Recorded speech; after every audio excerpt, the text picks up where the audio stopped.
এখন বিকেলে 5:30 মতো বাজে আর আমি দেখো এখানে হচ্ছি রেডি। কারণ আজকে আমরা যাব একটা বিয়েবাড়িতে। তো যেহেতু আমরা 6টার সময় বেরোবো সেহেতু একটু আগে থেকেই রেডি হতে লেগেছি, নাহলে কিন্তু 6টার মধ্যে রেডি হতে পারবো না।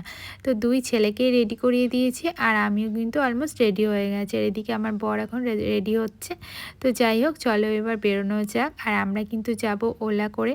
বেশ অনেকটা রাস্তা, মোটামুটি 1 ঘন্টার মতো টাইম লাগবে। আর এই যে আমি দেখো নিয়ে নিয়েছি একটা ব্যাগ, ব্যাগে সব বাচ্চার জিনিসপত্রই রয়েছে। বাচ্চা থাকলে তো ব্যাগ নিতেই হবে, তাই না? তো এই যে দেখো রাস্তায় চলে এসেছি আর ওয়েট করছি আমরা ওলার জন্য। বাট আমাদের ওলার কোনো পাত্তাই নেই। প্রায় 10-15 মিনিট হয়ে গেল দাঁড়িয়ে আছি। তো লাস্ট অবধি আমার বর বললো কি ওলার জন্য ওয়েট করে আর লাভ নেই, কারণ রাস্তায় জ্যাম রয়েছে, সেই কারণে ওলাগুলো সব ক্যান্সেল করে দিচ্ছে, চলো ট্রেনে চলে যাই।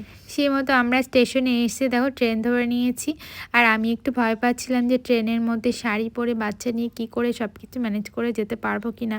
কিন্তু তারপরে দেখলাম যে না, ট্রেনটা বেশ ফাঁকা রয়েছে, কোনো অসুবিধা কিছু হয়নি। আসলে ট্রেনে করে শাড়ি পরে আমি কোনোদিনই ট্রেনে উঠিনি বা বিয়েবাড়ি এরকম সেজেগুজে কোনোদিনই ট্রেনে যাইনি। তো এটাই ফার্স্ট টাইম।